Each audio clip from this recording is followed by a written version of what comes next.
Welcome to the Cannabis Equipment News Podcast. Hi, I'm David Manti, and welcome to the Cannabis Equipment News Podcast. With me today are Grant Schuster and Jacob Dooley with Accelerant Manufacturing. Thank you very much for joining me today, guys. It's a pleasure. Thank you. All right, before we get started, please make sure to like, share, and subscribe to the podcast. You can also help us out a lot by leaving us a positive review on whatever platform you use. Finally, to make sure you get the podcast in your inbox first, subscribe to our daily and weekly newsletters. Well, I'd like to get started. Grant, if you could first tell me, how did you get into the cannabis industry? Getting into the cannabis industry was a cold email. It was 2015. I was in the herbs and spices business. I left the spices behind. I kept the herbs, and I wrote an email to a gentleman who was going to get into the cannabis industry in Maryland. So I joined him before we even had a name, and that later became the market leader in Maryland. And so as a result, it's been about 7 years, and I've learned a tremendous amount, and it's been a real opportunity of a lifetime. So it's been really phenomenal. What was it, a dispensary, or what type of business was it out in Maryland? So we were going after a full vertical license. His goal was to really create a preeminent health and wellness company in cannabis with a focus on cannabis, focused on safe and reliable cannabis products. And so when I joined, we didn't have a license. So I was responsible for writing the application and helping with raising capital and going through our business plan and really getting the whole business up and running with him and his daughter, who was the co-founder. Jacob, how did you get into the business? Grant. Grant's the one that looped me in. When he, talking, knowing him through the years, and learning about the different pain points. I've always loved Colorado and always kind of had this inkling that I might end up in the cannabis industry. And fatefully, back in like 2018, 2019, Grant had started talking about the idea of pre-roll automation, and they had gotten more of a business plan put together, pitch deck, et cetera. We started going through it and, exchanged a lot of notes. And then a couple months later, came knocking on my door and asked me to join the team. And it's been a wild ride ever since. Are you guys based in Colorado? No, I like to ski a lot, so I was going there. And then I did live there briefly this past year. Okay. I'm based in Chicago. Oh, right on. And Grant, where are you based? So I'm based in South Beach, Miami. I like to stay warm year round. And then we manufacture our equipment in the U.S., in Maryland, where we have a facility. And then coming online later this year, we'll actually have two facilities, one in Missouri and one in Maryland, which really allows us to deliver and service our equipment. So tell me a little bit about the equipment manufacturing. What is Accelerant Manufacturing? Sure. So, in the traditional industry, you'll hear a few terms that we like to use a different nomenclature, but you might hear equipment as a service, automation as a service, or robotics as a service. We like to call it production as a service, because we continue to work with you to help increase your production, regardless of what it is. And our first product is in pre-roll. So we are really focused on delivering really high quality pre-roll manufacturing. When I was an operator in Maryland and in Florida, running fairly large facilities, I had 25 or 30 people working for me making pre-rolls all the time. So what I realized is that with the capital constraints of cannabis and the really great returns you can get by investing capital into other areas of the business and not automation, there was this perfect alignment where we can provide equipment free of charge, and we provide output of very high quality product. And so that's really what the core focus is. Again, we call it production as a service, or the PaaS. We ask you to pass on your capital expense and really partner with us. And, we have had great success with our current customers. We have a lot of orders coming in, and we're so excited that we finally have an aligned partnership with customers and our real partners, because as an operator, I had a lot of equipment that just would come in incorrect, or we weren't prepared, or not commissioned correctly. And for us, it's so important that we have a really deep partnership where we only make money, we only benefit if our customers do. So production as a service works in that they're not paying the upfront cost for the equipment. They're paying you more on a per unit produced, correct? Exactly. It's very similar to Xerox, right? A law firm might make a lot of money making a lot of copies, but they don't own the copier. It's usually serviced by an outside firm, and they continue to version them up to the best and the copiers, to conserve ink, to copy faster, to be a part of a digital workplace. And so we're very similar. We have, our core offering of pre-roll. We have the second version coming on, and we're going to always make sure that our customers are ready and prepared with the right infrastructure and right equipment to meet their demand. So let's talk about pre-roll automation a little bit, just because from talking to some other companies in the industry, there's been a lot of difficulty with it just because, the tolerances have to be so tight in order for it to meet standards. I've also heard about a lot of waste that happens from loading the machine and the rest of the production process. What are some of the issues that you saw and you hope to solve with your new machine? So, it's been a long iterative process, and I will tell you, you never finish where you start, and it doesn't always start pretty. So, taking it back to when I was an operator, I think predominantly people use knock boxes or a thumper style product in the industry. That's by and large, when we walk in, that's really what you see. I think they did a good job of getting the industry going and sort of setting the standard of what a good pack joint is. But everybody packs a little bit differently. Every operator packs differently. And at the end of the day, you want a consistent consumer experience. So with that in mind, we took the approach of what are the mechanical elements that we have to be cognizant of in a natural and variable product. My background in herbs and spices is very similar, right? Every time you go to the store and you buy boar's head meat, you want the same flavor. For us, we want the same smoking experience for each and individual joint, and spices vary very much like cannabis. And so as those variables or as a variation occurs, we said, how do we standardize around that? So we chose all electric parts. We chose pieces of our equipment that would adapt more readily to the variation compared to other existing technologies that predominantly were using pneumatics. And so we have a more precise and piece of equipment. And as an example, some of our motors have 30,000 different positions on them.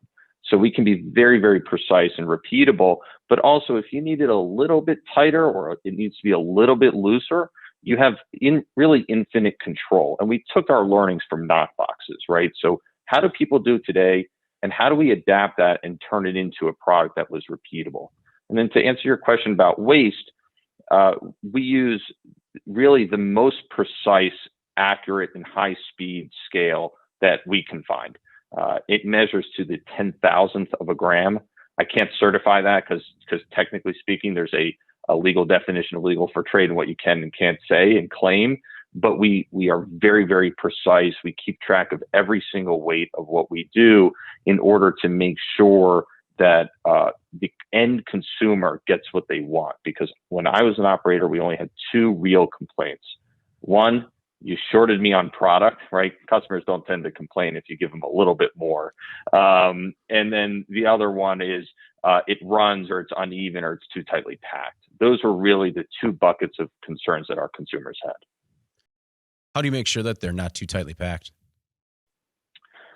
So one is everybody has their own little recipe and their own consumer their preferences and therefore corporate preferences.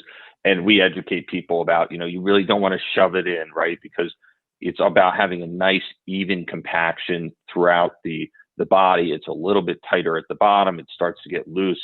There's some great companies out there who will say the same thing.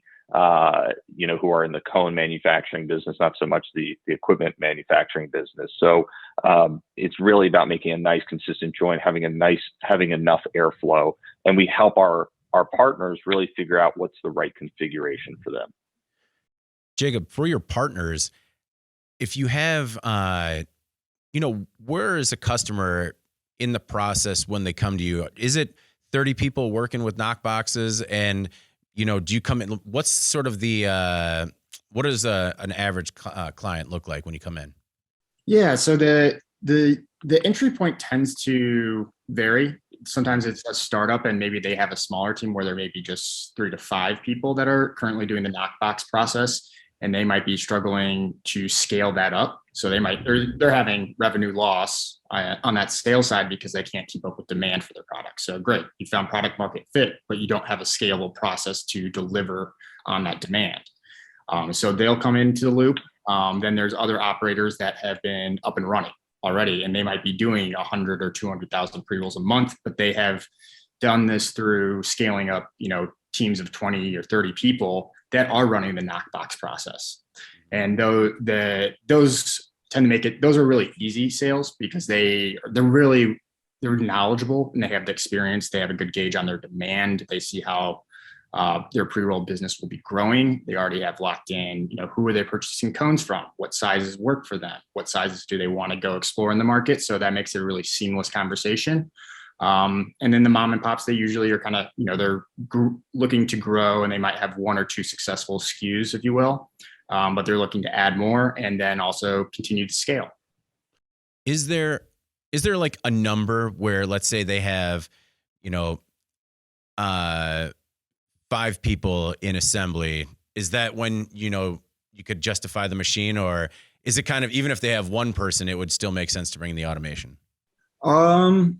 We kind of look at it more on output because the operators, the manual labor, I've heard a lot of different rates, and really depends on what market you're in. So like in California, there's a huge labor shortage on that side to actually, every operator I speak to there they struggle to actually hire and retain employees. Mm-hmm. And then also, there was an operator in Michigan.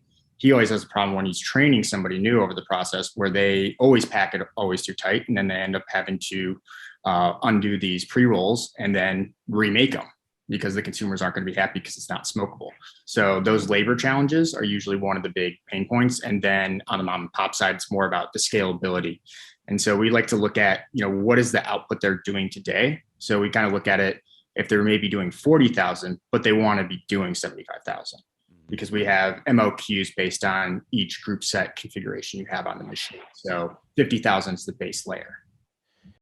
Grant, are you guys right now replacing more manual labor, or are you also replacing some existing automation that companies are just looking to switch out?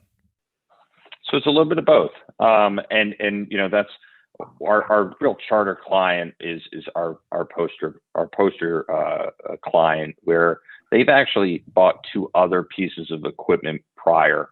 They've obsoleted both, and it was about $600,000 of cost that he can't recoup, or that the company can't recoup. And so, for us, that was really exciting. That was, very early on to have really promising results, and we've continued to have a very deep and meaningful partnership with them. And they're really a phenomenal partner. And really exceeded our expectations of how great this can be. So, a little bit of both. I would say predominantly it's more the manual labor side because a lot of people have hesitancy over going to automation as opposed to replacing the knockbox style. The other thing I was interested in is that a lot of these cannabis operators don't necessarily have a maintenance staff. And with production as a service, that's something that you guys are also offering, right? Absolutely. And we have a very detailed list of clean these parts every day, lubricate these few items. And so we give them a guide to keep this machine really optimal and really running. Here's your responsibilities. But when it comes to replacing parts or coming in and do quarterly maintenance or half yearly maintenance, that's really on us. And if a module breaks, Aside from gross negligence, if you drop a hammer on our scale, that's, not very nice. But, other than that, we really maintain and replace the parts. And we've done that for our customers, and including, getting feedback from them on ways that we can improve, or when we watch the data to see, what causes downtime, we might replace or improve a process before our customers ever really have any idea that we think there's a problem. Do you use robotics at all for machine tending? And what is it sort of, how many operators do you need on a machine and how often? Yeah, so we use, it's one operator. I hope one day we have the opportunity to work with a manufacturer so large to see if one operator can service 2 or 3 machines. But I'm sure we'll cross that bridge when we come to it. But we do use robotics. It's really exciting. We actually made an improvement based on how we feed cones into the machine, where we were not using robotics, and we decided we really should. When we made that improvement, the very first day it was in operation was a 74% increase in output for the customer. They didn't ask for it. We saw that problem. We saw it coming. We made an engineering change and delivered it for no cost. If we were a traditional equipment company, that improvement would probably cost $100,000 to $125,000. I mean, for the client, that has to be a pretty lucrative benefit. Yeah, let's take 1,000 joints, and now you're making, 1,750. That 750 to not have spent any more money, but now you're able to sell, another 750 joints is a phenomenal opportunity. And, for us, it's about creating a consistent and reliable output for 2 reasons. One is the actual product, right? It's got to be high quality. It has to be a good unit. And the other is from a financial side of the business, where now they understand planning and production and how much items are going to cost with a very consistent and reliable baseline, so that they can then change pricing. Maybe they reduce it, or maybe they just are able to promise more to more dispensaries. So for us, it's really a holistic partnership, not just a single focus of just a unit. It really has broader impact to the business. As part of this relationship, are you getting feedback on the machine to make improvements, or is it pretty much R&D on your side that leads to these process improvements? Yeah, we get feedback. We combine feedback from customer support. So when customers are contacting us, whether it's some issue or part is experiencing an error, so we're looking at that. And then in conjunction with that, in our sales process, we are noting different market trends or reports, maybe any objection reasons that a customer might have, and then tying that into what do we see in broader market trends. So if you look on the West Coast, in the most mature markets, infused pre-rolls are very popular. That's a rapidly growing segment on that West Coast, and you can bank on that probably coming back to the East. So we'll see that across the broader market, I think, in the next 12 to 18 months. When you guys first got into the industry, what were some of the surprises that you guys encountered? Were there any errors with the machines or unexpected things that kind of popped up that you just never saw coming? I don't know if it was necessarily didn't see coming as much as underestimated how specific we needed to be. And I would say this is more of Accelerant, not so much as there's a lot of things that surprise everybody in cannabis. I'm sure you would agree. But in regard to Accelerant, as we rolled out our equipment, there's only 2 inputs of a pre-roll joint, right? You have cannabis and you have paper cones. One of the big surprises to us was how variable the paper is. Cones vary widely from the same manufacturer, the same exact SKU. If they're made in 2 different places, might have a standard deviation that's greater as a aggregate weight than what our scale reads. And so that was a challenge where we were scratching our heads initially. why are the weights off? What are we going to do?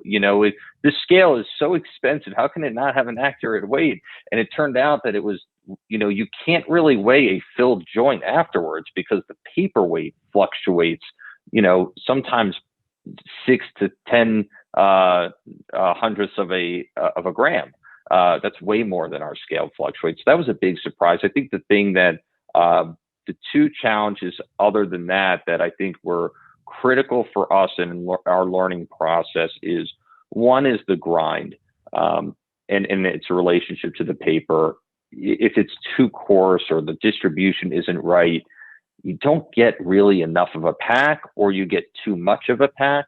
And then in coordination with that is just like canning. And I don't know how many people know about canning beverages, but when you buy a 12-ounce can of Coke, the can is not exactly 12 ounces because they have to get 12 ounces of liquid plus the carbon dioxide. So for us, people sort of tend to overpack joints by and large.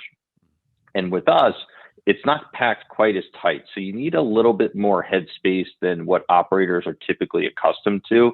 And that's a learning curve I think the whole industry is going. So where someone might have traditionally used a 109 millimeter or king size cone, they have to switch to maybe a 120 or 140 millimeter cone because my hands can grab a little bit of paper, but my mechanical arms need to grab a little bit more to make a high quality product. Is that something that you've approached the cone manufacturers about? Just a need for more consistency?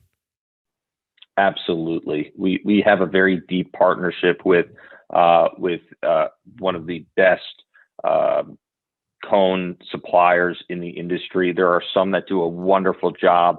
There are some who I would recommend, and we really ask our customers not to use, just because we want them to be successful, and it's really all about their success. And if we can guide them to reliable suppliers, we make parts that are specific for each manufacturer's cones.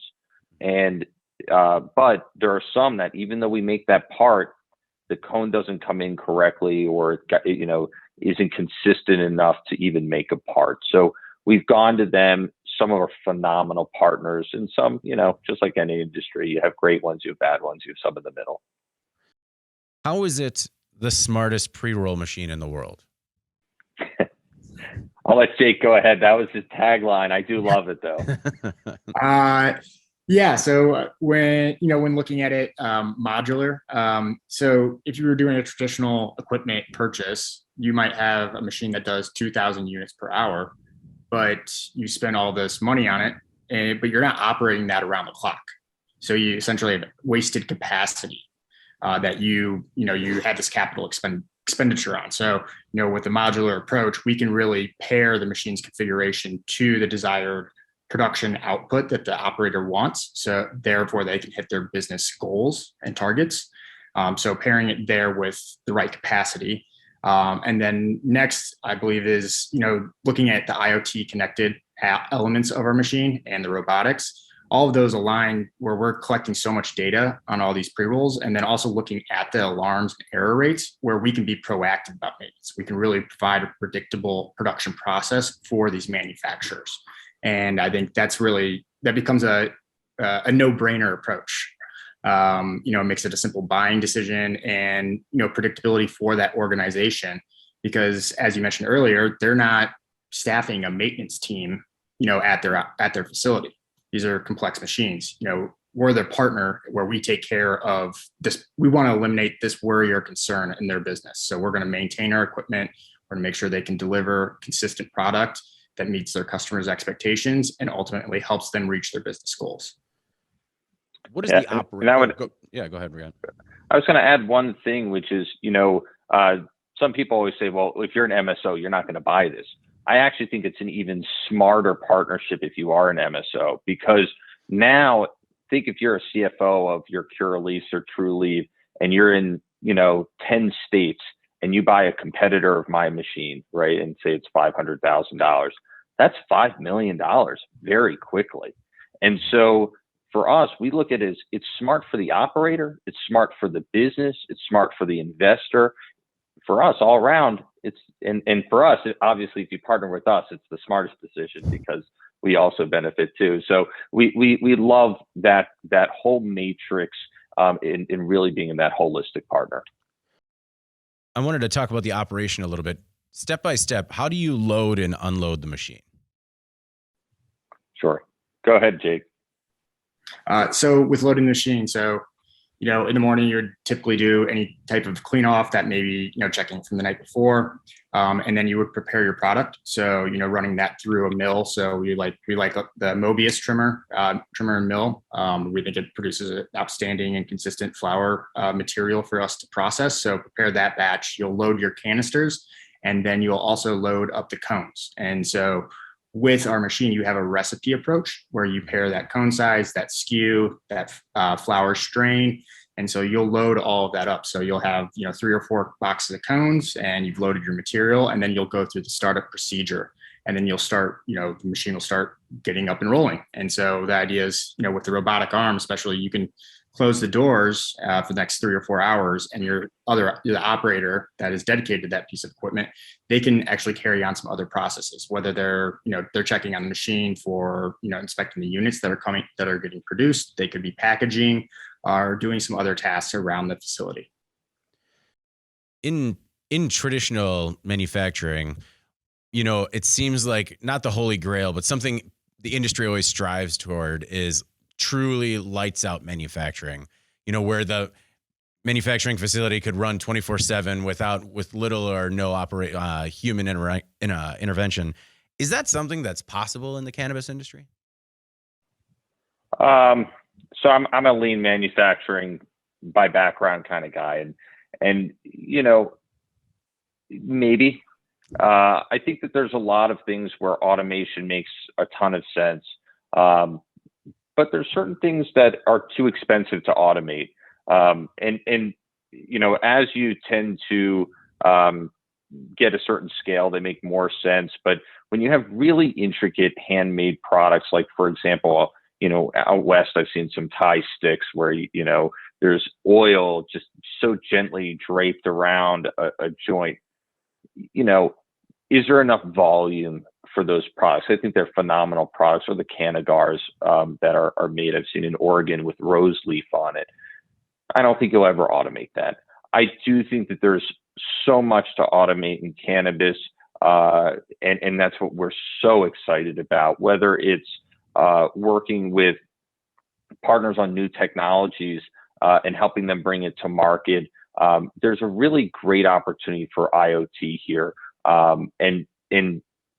Compared to traditional industries, and I think this is a little bit of what you probably see, is it's hard in traditional industries to make the switch to like a production as a service or to automate certain things because of the cost and the low margin.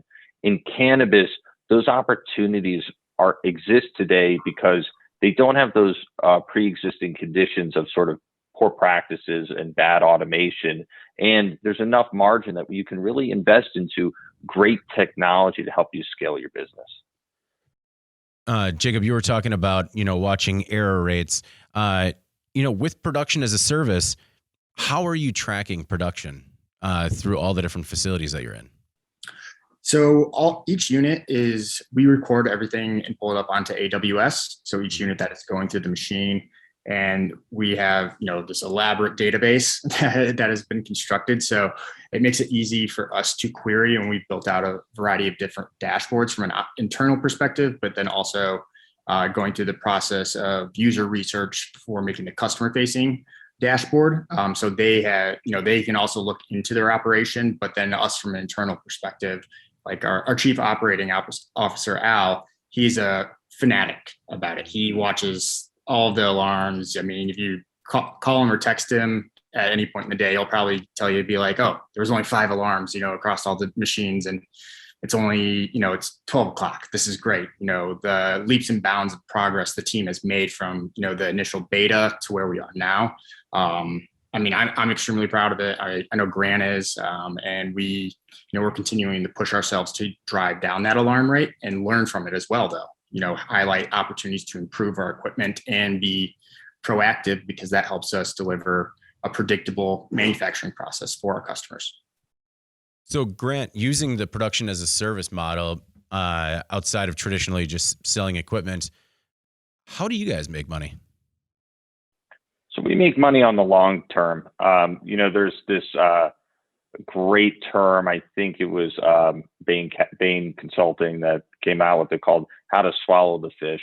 Right, we're absorbing a huge amount of capex for our customers, and we seek long-term contracts with them in order to really engage in that deep partnership. So we make money when they make money, and we hope our customers make a lot more than we ever do, but that we get to enjoy some of and a very small percentage of their operation in exchange for being a really great automation partner. So are you paid per unit, or go ahead. Yeah, so for the pre-roll, it's per unit. We have other technologies we're working on that might be by the hour because it's a different type of process, but or it might be just a monthly recurring charge and unlimited use. And every opportunity has its ability to have a slightly different economic structure to drive at the right unit economics for our clients, which then pass through to the consumers. So, like I said, we have some projects we're working on now that are, per unit. We have some that are, on the input side, because you can configure the output differently, and, that's your business. It's not mine. But I'm here to help you, manage your inputs and your outputs. So, every technology will have a little bit different nuance, but it will all fit onto our greater platform of, really minimizing to eliminating the upfront cost for customers so that they can deliver the best products they can to market. Well, and it sounds like a really incredible business model, because as I've heard from many startups or even larger companies that, you run out of money pretty quick when you start buying equipment. Especially in this industry. Yeah. But it's, so you have this dashboard with all of your clients on it. How are you not just standing there all day going, all right, we really need these guys to be a lot more like these guys, and everyone's going to start winning? We do look at that, and Jake looks at that a lot. Al looks at that a lot. I look at that a lot. And for us, it's really just, we take all those insights, we aggregate them. We're really excited once we sort of hit a critical mass where we gain a little bit more trend analysis, that we can give it back to our clients and say, hey guys, people in our portfolio are all performing really well with these different configurations of product. Some people make dog walkers, and some people make 2 gram joints, and some people make 1 gram joints. And we're here to really, look, I love buying a pre-roll. I mean, I can roll a really good joint. I can tell you some people I know in my family who really can't. And I still love them, but it's such a easy purchase for us. And from a partnership from our customer to the dispensary, there's very few convenience style products where you can do an add-on purchase of $5 or $6 or $3. And so we hope that by us helping them, they're able to help their clients, and then they're helping their consumers. So, that's really exciting for us. So you're starting with pre-rolls. Are there any other processes or automation that you're looking to sort of add in along the way? Absolutely. We are really excited for the MJ BizCon show this October. We're featuring some packaging that a partner brought to us that they wanted us to try for them. It reduces plastic usage by, I think, about 50 to 60%, which is really exciting for, I think, the greater industry. We're excited to see what the feedback from everybody is. And we intend to give away a lot of pieces of packaging. Hopefully they'll solicit some feedback for us. And so we'll commercialize that if people like it. On the Jake brought up infused product. Everybody does infused a little bit different, and some people it works really well. There's no issues, can go right through the machine. For other people, it's not the same. And so we're working with some very prominent companies to help standardize some of those offerings and, hopefully bring a more standard infused product to the market where there's a market for it. Is part of your business model reliant on like joint partnerships or partnerships with other manufacturers? So we like to approach it as we've set up a company where we don't need to own 100% of everything. Where if there's a great technology out there and someone wants to commercialize it through us, we can reach a partnership. We have our own manufacturing capability. We have, like I said, 2 sites, Maryland and Missouri. We like to be U.S. made. It helps service. It helps quality. But there's certainly technologies we partner on, and there's certain that we design from scratch. And it really depends on, how big the opportunity is. Maybe we haven't seen that opportunity yet, and someone else has come to us and said, hey, I've got this great idea. I've done this amount of work, but I need some help to get across the finish line. There might be a great partnership there for us too. We've talked a lot about pre-rolls. Are there any other product categories that sort of lend themselves well to automation? Absolutely. Jake has this phenomenal saying. Back when we were raising capital, he came up with it. He said, I think we should try to be cannabis in a box. So, there's a lot of people who are raising capital to do New York licenses or New Jersey or anywhere in the country. And how do you start a cannabis business? What equipment do you need? Well, our hope is that as we build this company, as we build Accelerant, that we can have really a one-stop shop for equipment where it's free, right? What's better than a free company in a box? Obviously we want long-term contracts, but really a low cost where people can really get started. There's areas in packaging, in vapes, in all different areas where the current technologies sometimes aren't bad by any means, but maybe they're missized. You can look to when craft brewing first came out, and there was no craft brewing sized technology. Everything was built for AB InBev. Well, they're really, really big. So if you were, Dogfish Head, you had to either invest in a huge facility or, build something from scratch yourself. And as a result, there's a big craft, brewing size market. And I think that there's a little bit of that, even within pre-roll, but in the greater industry. You talk about missized equipment.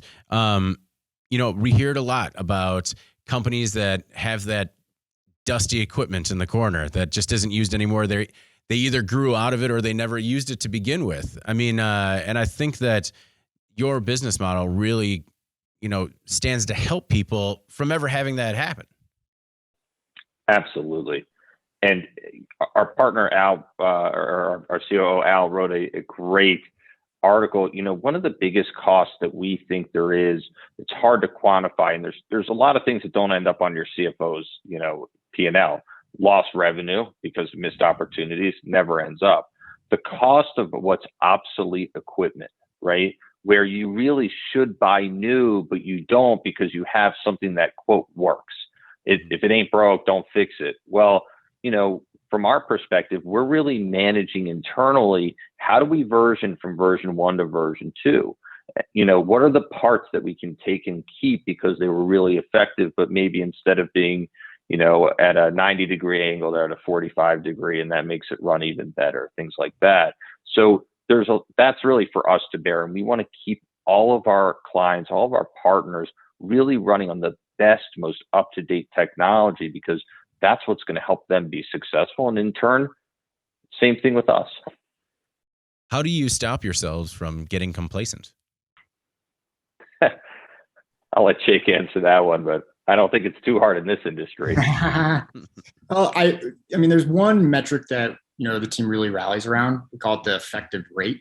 And the effective rate is basically how many pre-rolls per hour are they producing from when they start their shift, they turn on the machine in the morning, to when they close it down at the end of the day.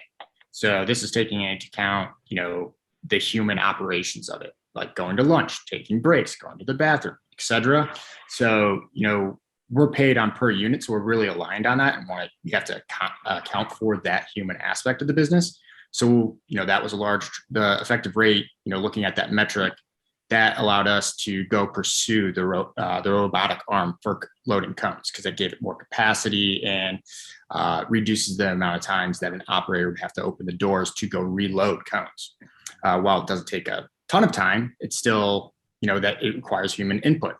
And so, looking at how, the one metric that matters for us, that has been a large driver for our product roadmap this summer, and I think will continue into the fall. So, as we look at different pieces of automation, I think there's going to always be that concept that we're driving towards to measure the success of our product from an internal engineering perspective. How did you come up with the term? From my perspective, what I was going to say is, my background's in lean manufacturing, constant improvement, continuous improvement. And so, I don't fear being complacent, because, I would say a negative quality some of us share is we're never satisfied. We want to continue, you could say it's negative or positive, but we're never satisfied at where we are. But how do we continue to help our customers be successful? And I don't think that will ever stop. Jacob, how did you come up with Cannabis in a Box? So I have like a little side project that's a Shopify app. And so I follow Toby and Harley from Shopify. I think they publish a lot of great, thought leadership from how they manage their team, but also the empathy they have for the different merchants. The company really exploded, this past year with the pandemic and the amount of small businesses. But if you go and look at their quarterly financial decks, they always talk about, the vision is to be a single back office for retail. And that's, handling all of order fulfillment, your web store, having POS, inventory management, et cetera. And, really providing that out of the box to operators. Most of the time we have people, cannabis is fairly new. And similar with a lot of people that come on the Shopify is, these are first-time entrepreneurs maybe, or they're getting into a new industry and there's a steep learning curve. As Grant, said, like, what equipment do we need to pick out if I'm getting a license? Like, there's a lot to digest there on top of, already doing the application, fundraising, et cetera. If Accelerant can really, help fill the gaps across that product spectrum, I think there's a world where maybe we're like, somebody comes to solicit us for, hey, I need help with my application in this state, and I need to list the equipment that I want to use. Can you guys give me that? And hey, here's your application form with this section complete. That would be like a great vision. And then, also helping train their staff over these equipment and processes, and going through, hey, here's your production capacity. If you start backing that into, maybe how much cultivation you have and that timeline, you can start really having a predictable financial forecast for your business, and dramatically simplify it. Grant, you've talked a little bit about how, you'll do new feature rollouts with the equipment that you have on the floor. Can you talk how production as a service scales? You talk about people having sort of like thinking that maybe it's not right for an MSO. Could you talk a little bit about how the business model will scale? Sure. So, we built it, we were very conscious building the equipment that it needed to scale with operators. So we have a modular approach really to everything that we do, but I want to be as appealing to someone who makes 50,000 units a month as I do to someone who makes 1 million. And so how do we do that? Well, if you think of a machine in 4 quarters, right, we can give a quarter of a full machine to a small operator where now they have consistent product, consistent measurements. Now they can have reliability to go tell their sales team, hey, go sell this number of units and we can continue to scale. We'll always be ahead of their capacity. And say you're making 1 million or 2 million or 3 million joints a month. Maybe I give you 5 fully loaded out machines. Well, that's a huge investment on our fact, but really then if let's say there was 10 or 20 of those clients who had a lot of machines, we'd ask them and say, look, would you, are your batch sizes large enough? Or maybe we say, look, your batch sizes look large enough, or we'd like to consolidate you from 5 machines to 3 machines or to 2 machines. And we're going to re-engineer how to scale up. And we have phenomenal partners in engineering. Our team's done over $500 million of bespoke custom automation in really just about anything you can think of, whether it's robotic pharmacy or munitions filling or, ink cartridge filling. I mean, really runs the gamut. So we know how to take a process and scale it. And that's really what it's all about. And then we just manage the costs on our end. What are your predictions for Accelerant in the near term, like over the next 5 years? I hope to really be able to partner with a lot of companies, providing them a IoT connected or Industry 4.0 factory floor, and really having great solutions, great products. Right now there's about 16,000 operators in the country. That's only going to increase. And so we hope to, be the Xerox in terms of, if you think of copiers and what they do, think about that, but for cannabis, where we're really supplying great products to a lot of people, and we become the sort of household name, although no one really know about us, but within the industrial community that they say, oh yeah, Accelerant, great partners. I want to be the partner of choice within the industry. And to add to that, I think we help, we kind of help level that playing field, because not everybody has the same amount. Absolutely. And so, if I had an operation, maybe I only have $5 million in funding versus a very well capitalized group that might have 20, 30, $40 million. Well, we can, hey, we wipe out that $300,000 to $500,000 that you would have spent on pre-roll automation. Now you can take that same $300,000 to $500,000 and go invest in opening up another dispensary where you're going to have better margins on your product, and you can amplify your distribution. So I think that helps better support, an industry that has, I think it's like 23% compound annual growth. So, if you look at that and that capital expenditure and, really leveling the playing field in technology, I think you're going to see a lot of these businesses that might be mom and pops and startups. They can become market leaders. We democratizing that, best manufacturing best practices, if you will. One thing I always like to ask are your predictions on the next states to come online, as well as whether or not we might see it at a federal level anytime soon. So do you guys, sort of in your forecast, or as you kind of look out into the future, do you have, sort of any states on the radar that you think might be going next? Yes. One thing I learned very early in cannabis is you got to be politically interested to just keep an eye on everything. I've had the wonderful opportunity to go to Capitol Hill and speak with Barbara Mikulski and Cory Booker, and really very early on, that was 6 years ago. So, a lot has changed since then. But really, I think Florida in the next few years, I think that federal regulation, there's a big difference between legal and actionable. And I think that it'll get legalized, maybe in 3 years, but I don't know if it'll really be actionable within a year after that, because you have rulemaking and, kind of unwinding state laws to allow for national commerce. So I think that, legalizing will happen before actionable law. So I kind of look at, maybe Pennsylvania changes some of their laws to allow pre-rolls. Obviously, we keep a really close eye on New York and New Jersey, being an East Coast company, right down, 95. But I think really the whole industry continues to grow. It's really phenomenal to be a part of it. Yeah, and to add to that, I think there was a lot of red states that introduced a medical program, in the past year, 1 to 3 years. I think more of those will probably launch an adult use program, and I think some of these other Midwestern and Southeast states will introduce a medical program if they don't have anything right now. So I think that'll be pretty exciting to watch, here in these coming years. Before we get out of here, is there anything that we might have missed, or anything in particular that we might have left out?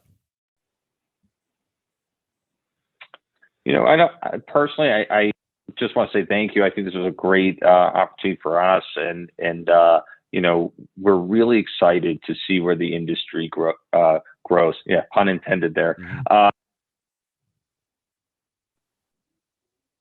a U.S. company and really take everybody and our partners to the next level. It's the one thing about this industry is everything's a pun. It's all a pun. Everything.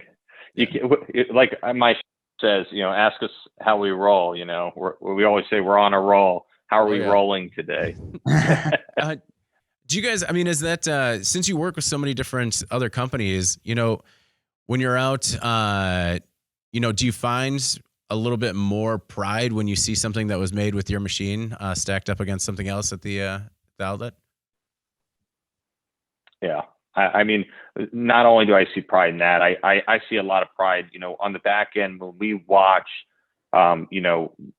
automation go in and someone makes 50,000, or they tell us they make 50,000, and then the next month they make 60, and then it's 65, and now it's 80. I get a lot of pride by knowing that we were a good partner and that we make a great product, because look, their sales wouldn't grow if the product wasn't good.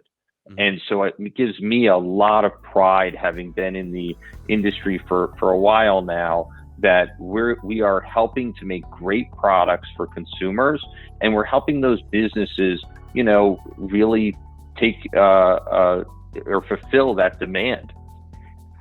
Excellent. And grow. Well, thank you both very much for joining me today. I really do appreciate it, and hope you guys nothing but success in the future. Thanks a lot, David. Thank you so much. Before we get rolling, please make sure to like, share, and subscribe to the podcast. Again, you could also help us out a lot by leaving a positive review. Finally, to email the podcast, you can reach me at david@cannabisequipmentnews.com. We'll see you next week. Thank you for listening to the Cannabis Equipment News Podcast.